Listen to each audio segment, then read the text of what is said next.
Hello and welcome to the DGPT Q Series event, the Pennsylvania State Disc Golf Championship presented by Tree Magnets.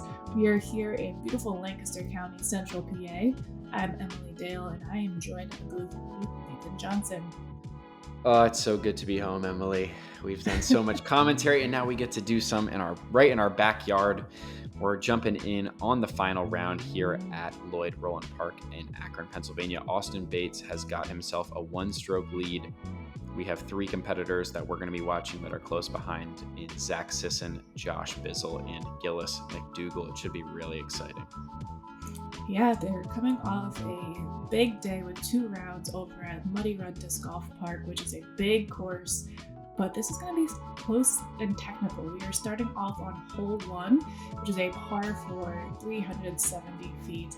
Players are going to want to throw up into this area and try to pitch something through these trees. And this gives a great example of what they're going to be seeing here at Roland Park. Lots of trees. Yeah, tight woods here at Akron, playing almost entirely the gold layout. We're going to jump in on the chase card, taking a look at David Rudisil right now. You'll see a lot of players go with the roller here on hole 1 just because of the slope of the hill. It can play nicely, but David's going to go straight backhand here. Gets caught up early, but since it's only a 370-foot hole, he can still definitely have a look for birdie from there. One of our local standout players this year, Jesse Longnecker. Throwing the roller, just like you mentioned. Yeah, it looked like a good angle, but gets caught up in one of those trees. There's not really one clean line to the basket here. The best way would be to go through that gap at the top of the hill and maybe get lucky through the end of the flight. So that's why you'll see a lot of players go with the roller, just kind of hope to get lucky through some of those trees. Matt Hammerstein gets caught up early as well. Punch through as far as you can get. Let's see what Andrew Fish decides to go with.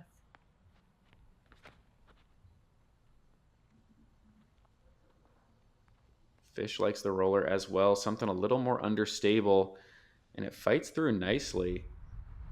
He's going to be pin high down there, pitching up to the basket. All players in a fine position here on hole 1 to give themselves a look for birdie.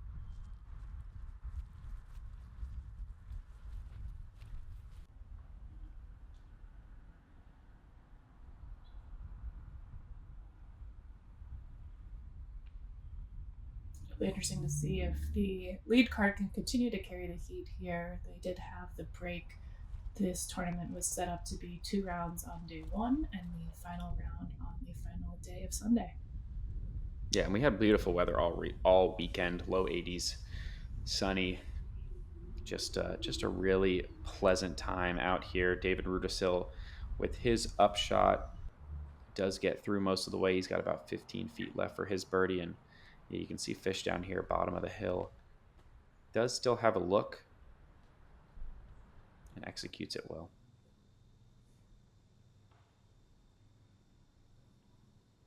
Yeah, I think this was the first really nice weekend here in Central PA, so it was perfect timing to bring all these players in for this monumental event here. Little miss there from Jesse.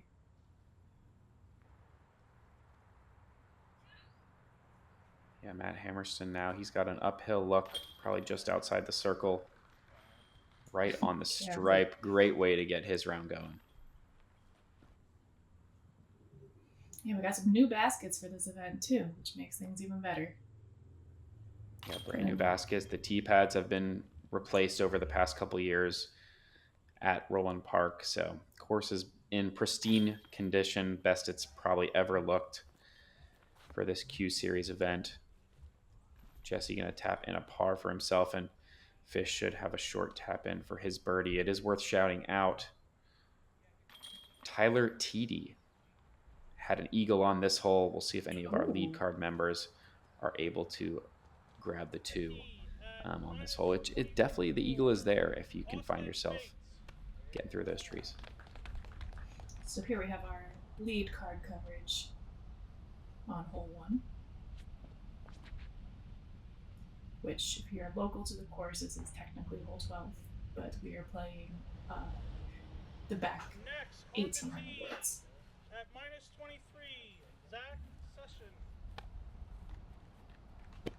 Yeah, worth noting, Akron is a 27-hole layout normally. We're playing the back 18 today, as Emily said, but starting on hole 12, so we'll finish on holes 10 and 11 out in the open to end this round. We got a lefty and Zach Sisson lining up the flex shot. This looks like a great line. Jeez. It was a beautiful shot. Yeah, turns the camera all the way up and looks like circle 2, so he'll have a putt.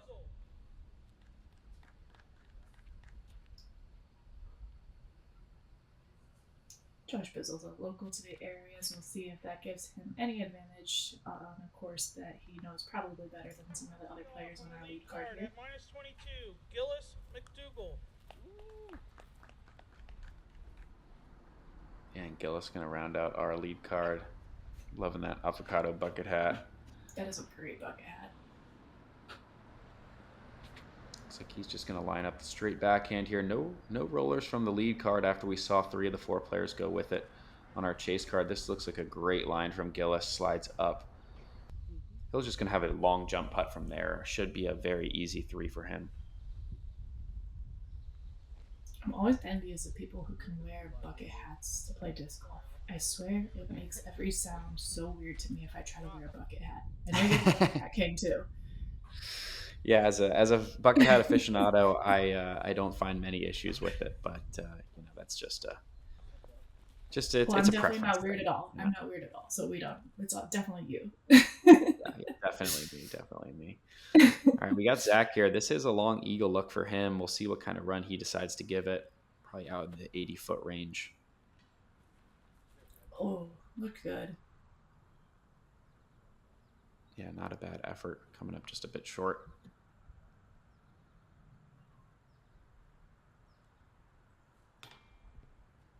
Josh Bizzle with an uphill look just off the cage.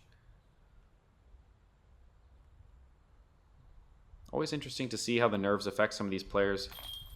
I don't believe we've seen Josh or Zach on coverage before, so we'll see how their putt is feeling today. Austen Bates, obviously no stranger to, he's toured the past couple of years, no stranger to playing big events, so I would think he's going to be coming out hungry to grab a win here. Same with Gillis, travels up and down the East Coast playing disc golf all the time, so I would expect those guys to be locked in early. We'll see if there's any sort of adjustment period for Zach or Josh.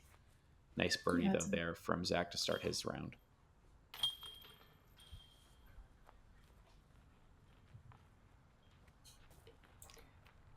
Worth noting, Josh Bizzle also plays in some insane footwear. He's rocking the Crocs, at least in sport mode today. But he's always out there wearing slides. Here's hole 2. It is a par 4, 565 feet. We have a narrow tee shot into this wonderful forest of pine trees. Players are going to navigate with that slope going from the right to left side, which can really suck discs down. And eventually they're going to shoot back up here, uphill to this basket placement, which is very picturesque.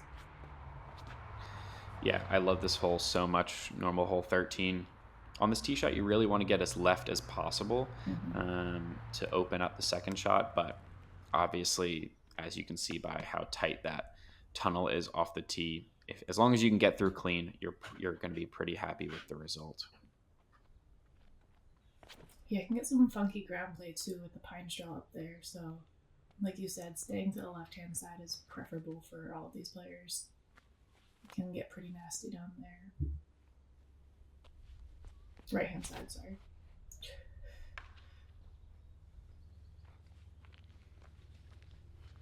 Common mistake there, you'll see, not quite making it out of the tunnel.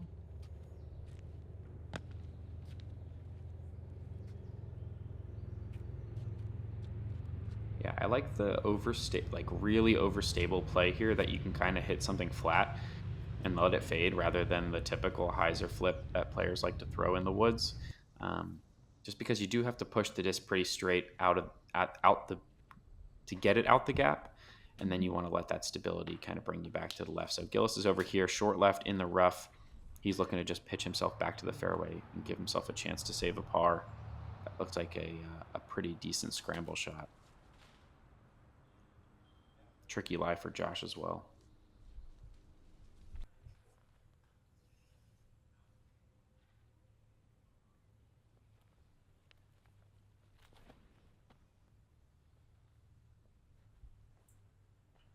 It's hard to... Oh, it's staying clean.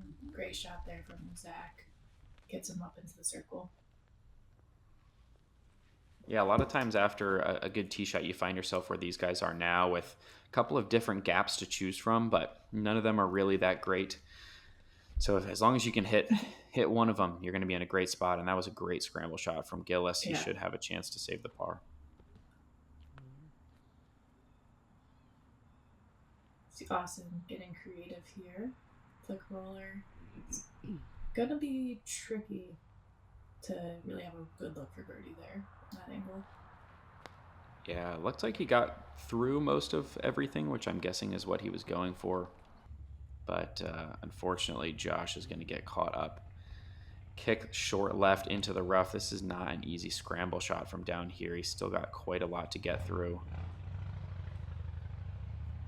But honestly, a pretty good shot from in there to go for the forehand roller. He's going to have a jump putt up the hill to probably have an up and down for his bogey.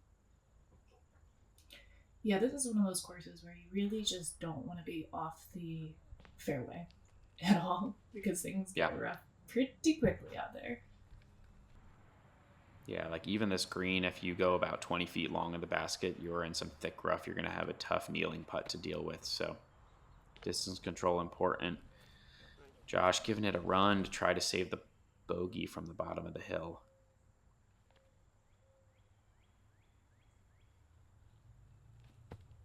This is now a birdie look for Zach.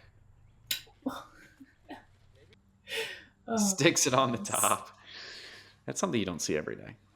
No.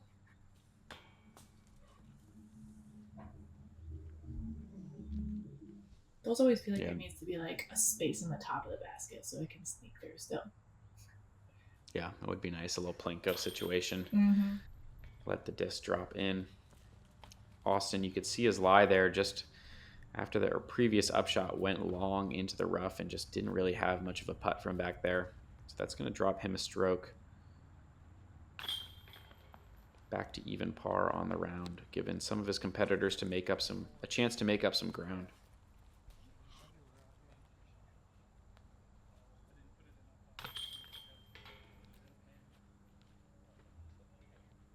Tough double bogey there for Josh.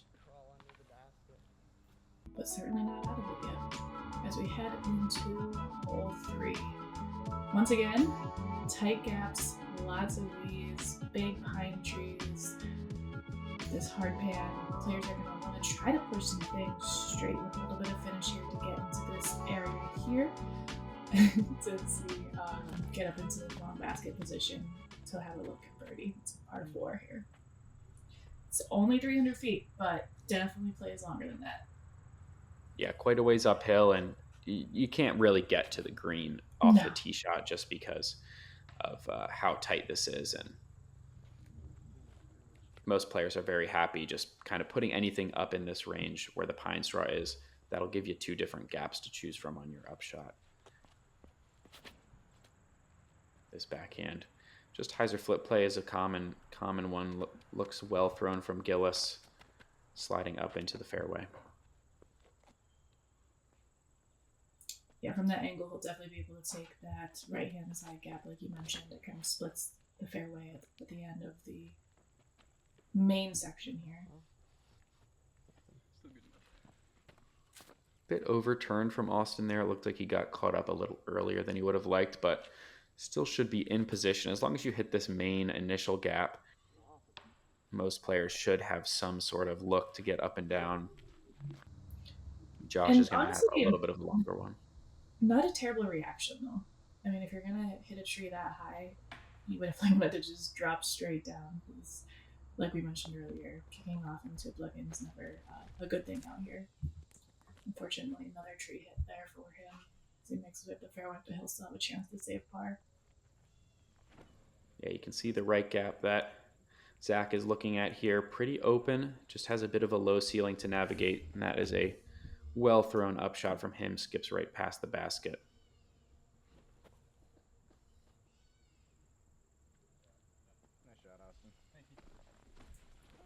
Well executed from Austen.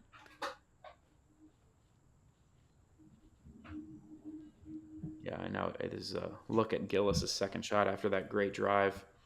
Just going to step out to the right side of the tree to get a better look, and executes his upshot as well. So 3 of our 4 competitors looking at a very short birdie look, and a good scramble there from Josh to just give himself a stress-free par after being slightly out of position off the tee.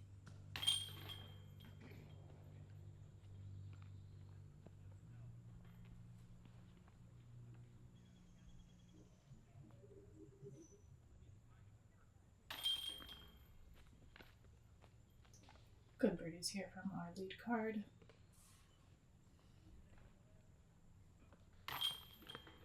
And like I said, pretty good par save there for Bizzle as well.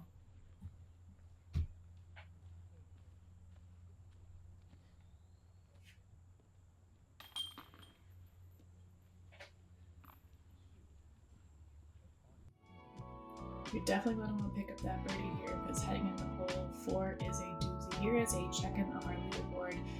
We see Dave Rudisill sneaking up into 3rd place there. And here she is, hole 4.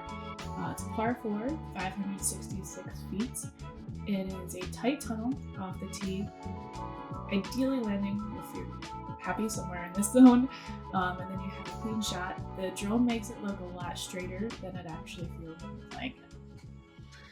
Yeah, this hole's hard. This is a veteran. It is so tight off the tee, and it is so uphill that it is really difficult to keep your disc moving straight the whole time. You can see Zach pointing to the right there as his disc is just going to inevitably fade out into that left side rough. I really like the slower disc backhand play here off the tee if you've got it, like just some sort of mid-range that just kind of stays in the fairway. It doesn't really help you to bite off that extra 50 or so feet that you get by going with a fairway driver, just because it is so difficult to stay in the fairway. You can see Gillis there just overturns his slightly and is going to kick off into that right side rough.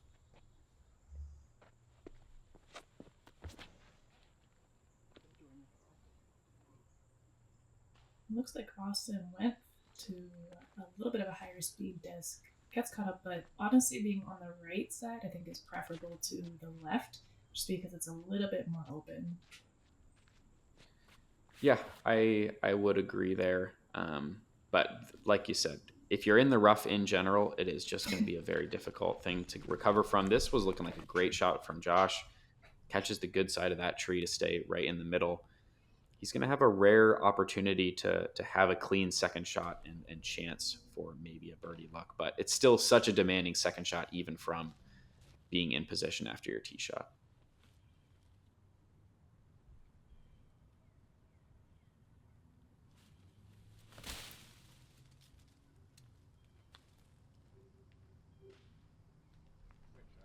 Great line here from Austen. Yeah.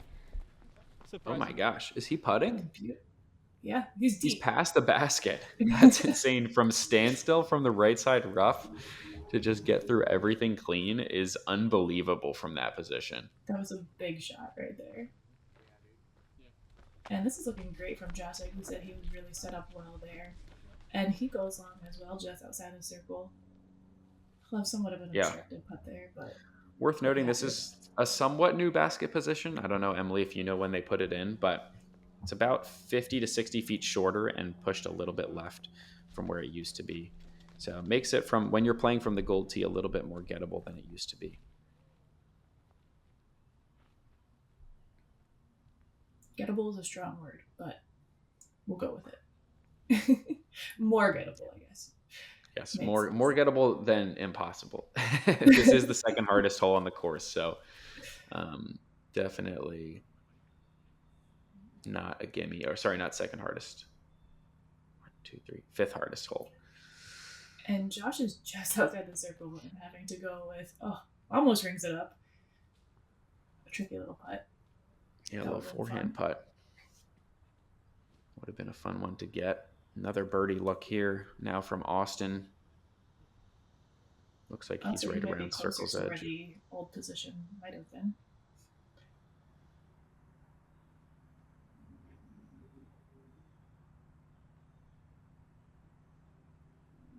having to straddle out a bit, work around the tree.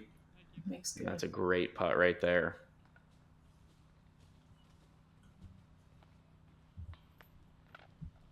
Bonus birdie for sure. There were only 7 birdies on this hole on the day.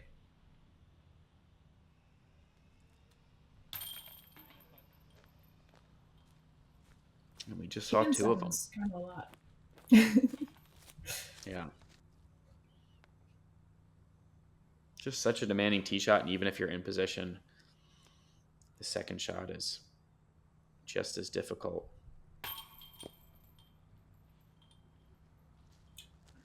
Unfortunately, a little bit of a fluff there from Gillis. Looked like it just came out of his hand a little funky. Yeah, that's a tough bogey to take.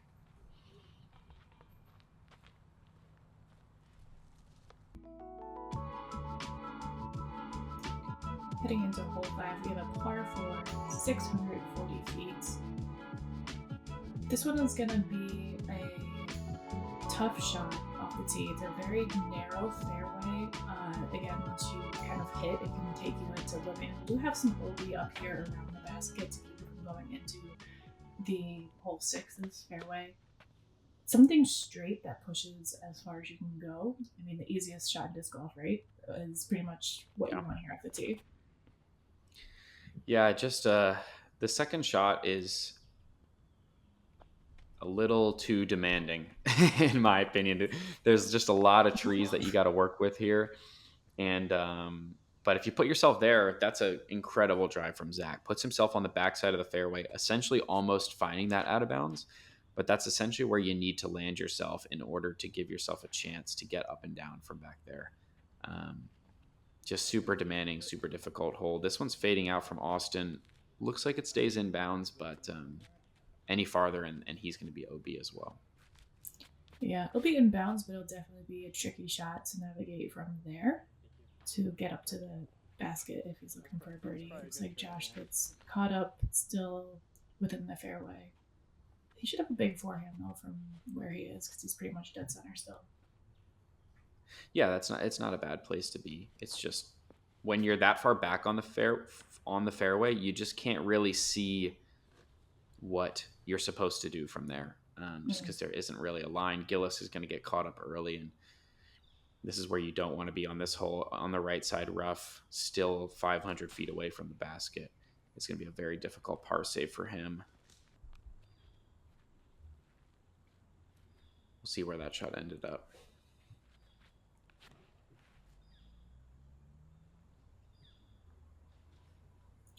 That's a flippy disc. Josh going backhand there. Won't quite make it to have a look at the basket. I think he's over on the left-hand side.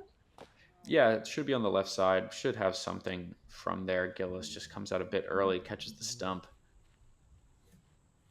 And still quite a ways out to get up and down for bogey now. There is a backdoor gap, or just the gap here on the left-hand side.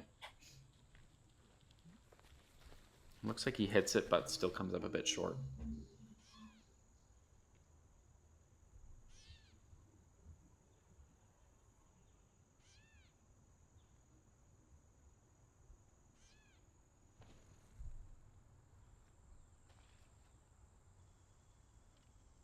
Looks like Austin's flexing his own. And there is some OB deep. Hopefully he doesn't find that. Looks like he should stay safe there. Yeah, but a great shot from where he was at. And this is Zach's drive. What a drive. That is disgusting. It is so good. Yeah, to be able to see the basket on this hole is unreal. Like, that's a 400-plus foot drive that he just ripped down a super tight tunnel. Oh, don't do it. Just doesn't overturn that upshot enough. Luckily, does stay in bounds, though.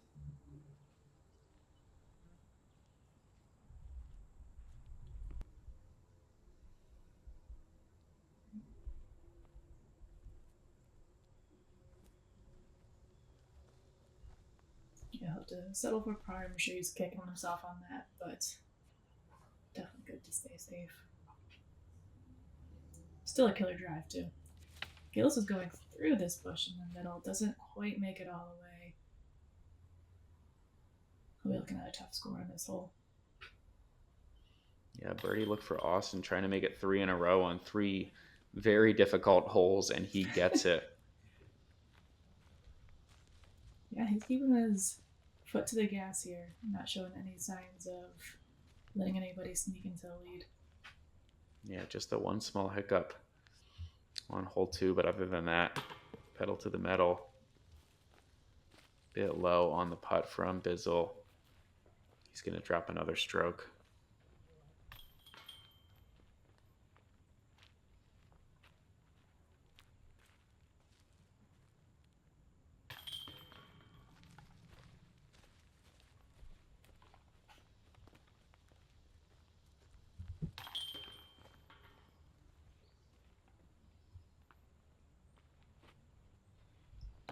Tough score there for Bizzle as we see the lead from Dave Cashcam. So hole 6, it is a par 4, 444 feet. We're gonna veer off into this little patch over here. I feel like this is like a magical forest that we end up in. And it's just the way it gets framed up, and with that like little circle opening, I always just feel like it's this magical entrance. But tee shot is tough because there is OB over on the right hand side. Yeah, there's this like split tree in the middle of the fairway that's just perfectly placed exactly where you want your tee shot to be thrown. And you kind of just have to hope you miss it. This looked like a good shot from Austen, maybe pushing a little too straight, but maybe got through some of that backside rough. We'll have to see where he ended up there. But anything that gets clean through 70% of this fairway, you're pretty much happy with. It's just another very tight tunnel that you got to find a way to get through it. And if you do, you're going to have a pretty easy birdie. But if you don't, you're going to have a hard time. I feel like that's just a really good summary of this course for pretty much every hole. Yeah. A lot of these like par 4s that are short, that look like they're short based on the distance, but in reality just play so long if you get caught up early. Wes hanging out over there. Guy that does a ton of work on this course. We appreciate all the local Lancaster volunteers that made this tournament happen. This is looking like a good shot from Gillis if it gets a little fade at the end. Could be something too. That'll be fine, just at the mouth to the magical forest. Yeah, ton of support for this event. A lot went into it. Big shout out to the course sponsors as well. We had Jason Greyhouse, Lebanon FCU, Tacky Sacks, Jack, Jim Bobble Mazda, and Elevated Disc Golf all came out to support the courses that we had. We had 5 different courses with players on it at any given time during this event, which is incredible. Nice upshot there from Josh and Bizzle. He's going to have a birdie look, looking to get his first birdie of the round and moving back in the right direction. Zach in a tough scramble shot, just trying to fight his way through the woods. I will tell you from experience, it is not fun being back there. Super thick bushes, lots of things that will poke you and draw blood. So he is struggling. And if you get far enough, legend has it, there is an aquarium back there somewhere. Wow. Not with water, but just with random things in it that you definitely want to stay away from. Okay, good to know. Good to know. And by legend, I mean I found that, but yeah. I did figure this, but I wasn't going to ask a follow-up question. And I think this is Austen's drive that we are looking at. He's got like a 50-footer for eagle right now. Can we get it? That might be the best shot I've ever seen on this hole. Yeah, I think it has to be. Like, this hole is not a hole that gets eagled. No eagles during the tournament, obviously, but I would be very surprised if anyone was closer than that.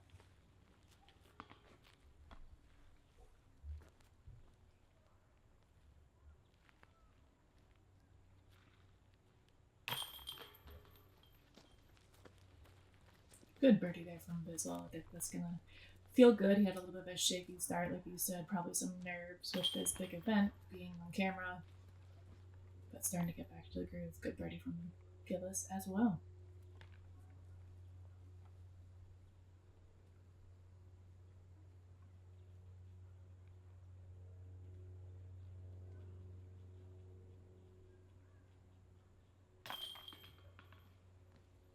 Tap in birdie from Austen. Continues his hot start now. 3 strokes clear of the rest of the lead card. We'll see how that's holding up as we check in with the rest of the top 10 through 6 holes. Zach Sisson, 3 under through 6. Not a bad start for him. Got some other players looking to make a push as well. Yeah, you see the scores really all over the place, which brings us to hole 7, which is the normal course, hole 18. And if you're from the area, you know this hole. It's a par 4, 385 feet.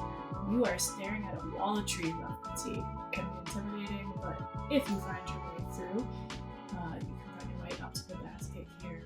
Once you clear the top of this hill, it's much more open, but this is what you're looking at. Yeah, call me a sicko, but I love this hole. There's Yeah, you're a a sicko. bunch of, like, there's no good way to play it, but there are so many different ways to play it off the tee. You saw Austen, he's going for a flex forehand line. You can't see it from where we're standing, but it is there. Josh is going to go for the same thing. And it looks like he caught one of the last trees. I love the forehand roller play down the kind of like left gap that we're looking at. There's also a spike hyzer play. If you throw from the back of the tee pad, you can see the right-hand side. You can throw a backhand up there. It looks like Gillis is just going to try to pure this thing up the gut. That's gone. I call that one the Ryan Ellis play. If the locals know, Ryan Ellis used to live in the area. Love to just go deep hyzer flip up the gut. But some guys will go backhand roller. Looks like Zach's going to try to go flex forehand down the left. Doesn't work. Yeah, this hole's crazy. I mean, I'm not going to lie. It's quite there's no gap. But that doesn't mean it's not any less fun, you know? It is a fun hole. Unless you end up in oblivion. And then it's maybe not as fun, but that's okay. Yeah, I mean, I didn't have a fun time on this hole either, taking my double bogey. But, like, the idea of it, you know, I don't hate one hole on a course that's just like, let's just throw a bunch of trees at you and see what you do, you know? But also, can we talk about that second shot there from Austen? Goodness. Yeah, it was great. To from basically the bottom of the hill to get back in position where he was, incredible. And Zach's looks like very similar shot, like halfway up the hill, finds a flex forehand up into jump putt range is pretty awesome. Great shot there from Josh as well. He'll be looking at birdie. Yeah, and the other thing about this hole is it is a par 4. So if you can get up to that top of that hill with your tee shot, you're going to have a chance to get up and down since it's only 385 feet. I think this hole plays a lot better in the par 4 location than it does in the par 3 shorter pin, which is just, you know, very difficult to actually get a look on. Yeah, absolutely. It's really kind of where Zach is standing right there, where the shorter position is playing as a par 3, which can be very challenging. But I do think that this one playing as a par 4 it's a fun hole. I will say it. I appreciate you coming around. All right, we got a long look from Austen after being out of position off the tee. Still has a birdie chance. And just off the rim. Good effort.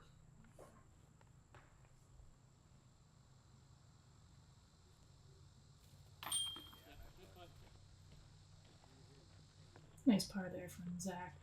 Rocking the Pit Vipers. We had some fun games and competitions the Friday before this event, so I think he might have won those there. Shout out to everybody who donated prizes to that event. Yeah, I heard from multiple players that this is one of the best player parties they've been to on Friday night. Live music, distance competition, putting games. A great time was had all around. Nice birdie there from Josh. He's got back-to-back now, looking to get himself back into this thing. Our lead card struggled here on this hole.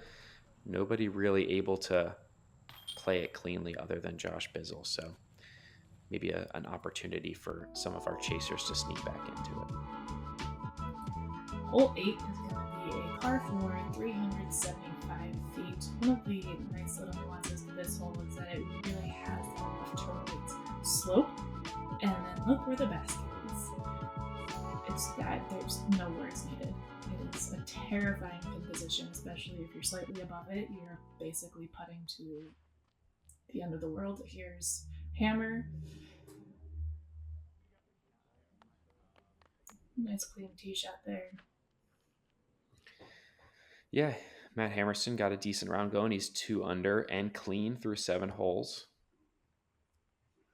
Nobody on the chase card really putting together anything too crazy. But 3 clean tee shots so far. This one from Jesse is just absolutely blistered. Such a technical line to get that late drift back to the right.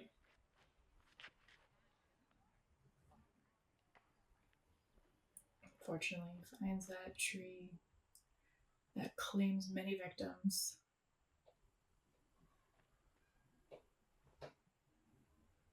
But this looks like a great second shot. He'll be looking at a terrifying putt, though. Yeah, this is a hole that you do not want to run any putts outside of about 20 feet because almost everything that hits the ground rolls right back down the hill if you don't land it perfectly flat. So Almost difficult to worse navigate. is being right below the basket, though. Equally as terrifying. Unless you're tall, I guess. It's still awkward though. Even if you're tall, yeah, this is when you're going to want to land above the basket to give yourself a somewhat normal putt. I liked Hammer going with the flex forehand there to try to land the disc flat. Looks like Jesse's going to do something similar. And that looked pretty well executed.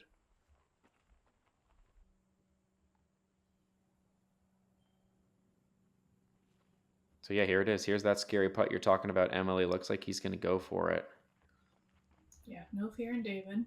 Thankfully, it looks like it stayed flat. Fish went deep. And was able to make good on the birdie.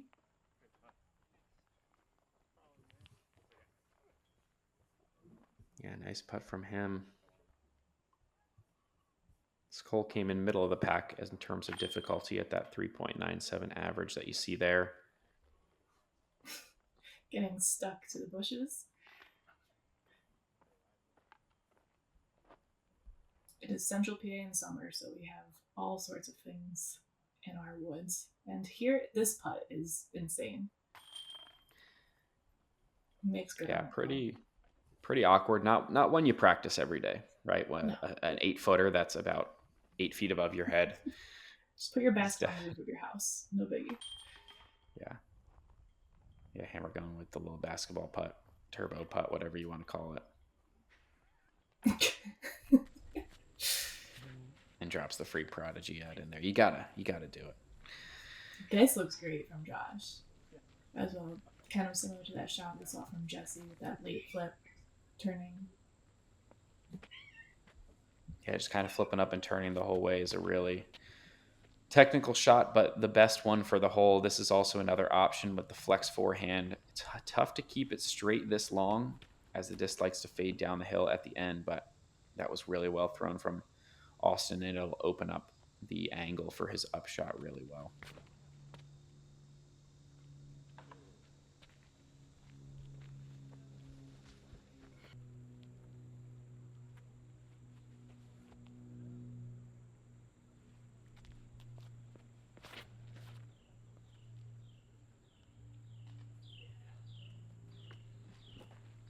This one getting through from Gillis.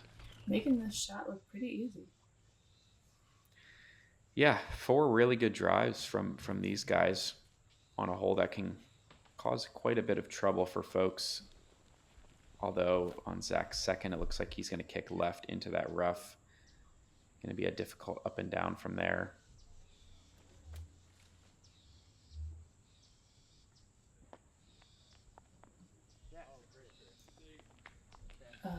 Here's the inevitable rollaways that happen frequently here on this specific hole. Yeah, that's why you got to try to land your disc flat if you want it to stick like Gillis is doing here. Going to go with that forehand that worked so well for both Jesse and Matt on our chase card. He's still going to have that weird uphill putt, but a 10-foot uphill putt is better than the 30-foot uphill putt we're about to see from Josh. So good upshot from Austen as well. Good with this, Dan? Yeah, it looks great. Looks like Zach's going to have to get a little bit tricky here with a pending putt unfortunately finds the tree and lands at least in the fairway. Yeah, kind of kicked him backwards there. It was just a tough lie. Didn't have much. So pitches up now. And oh man, just cannot catch a break on this hole after another roll away.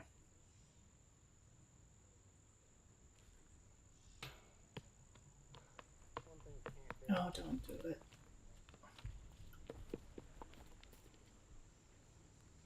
Oh man, tough break for Josh. That's the putt you either need to make or hit nothing. Anything hitting metal is just going to come right back to you, unfortunately. And he's going to have to pitch up for bogey now after having that birdie look.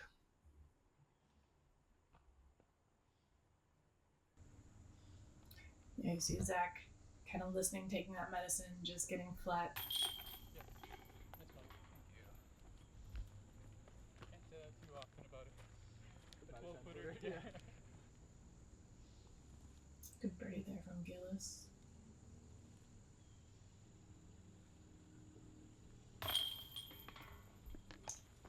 And from Austen as well. It's you can't see from this camera angle, but there's just space behind this basket when you're up on the high side of it.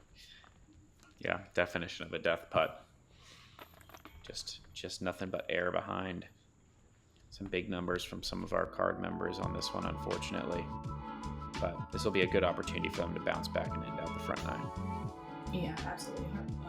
Hole 9 is one of the easier par 4s. It's 438 feet. Feels easy compared to some of the couple holes we've had previously. I'm going to end up somewhere at the end of that little gully area, have a short pitch up for birdie. Kind of like a bowl there at the bottom that you want to land in. Yeah, and the gap, this is probably one of the bigger gaps on the course, to be honest. It feels big compared to the other ones, I guess. Yeah, yes, exactly. And there's plenty of space left and right to land your disc. So if you fade out like Austen did, he's still well within the fairway and probably has a 150-foot upshot to get him up to the basket. So nothing too demanding on this one as long as you hit that initial gap. This one looks good from Gillis. Yeah, he really took that low line drive approach, which is what you need to get the distance here because of those guardian trees at the end of that little bubble. Unfortunately, he did find them still, but he'll have a pretty open look for birdie.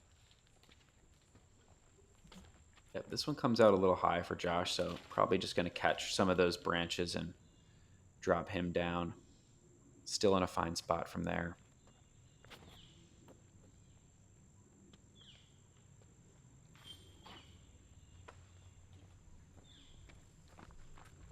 Going a little bit wide. There is OB on the left side, but we had a camera turn around, so we might have got through.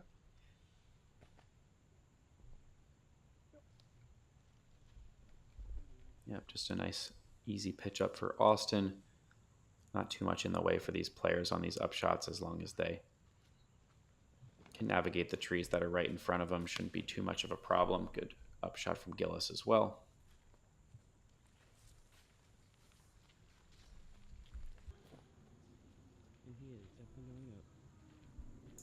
Unfortunately, he did not get through. But great shot. Yeah, nice little scramble from in there. Hole 20, normal hole 20. Today's hole 9 did play as the easiest hole on the course at a 3.43 average. So definitely one you want to pick up. Our lead card looking like they are in position for the star frame here. A couple of 15-footers left for them. Should be a nice way for our players to close out the front nine and hopefully build some momentum for a strong finish on the back. Austen he kind of blinked and he's opened up a 6-stroke lead on our lead card. Yeah. Just an absolute scorching front nine. Just that one bogey blemish and 7 birdies, I should say, is a great way to start his round. Yeah, absolutely scorching start here as we look at our lead card,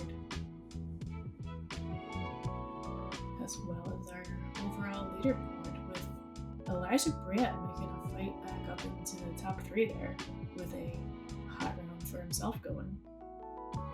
Yeah, 5 down, not too bad. Matt Hammerson 4 under. Both of those guys looking to make a push. As we head into disc golf trivia, the Lancaster County Disc Golf Club was originally named Laughs, Lancaster Area Frisbee Sports. What year was it founded? Let us know in the comments what you think the answer to that question is. We'll give a little shout out to the OG Bill Geibel and Link Morgan were there when it was founded. Hit us up on the back nine. We'll see you over there.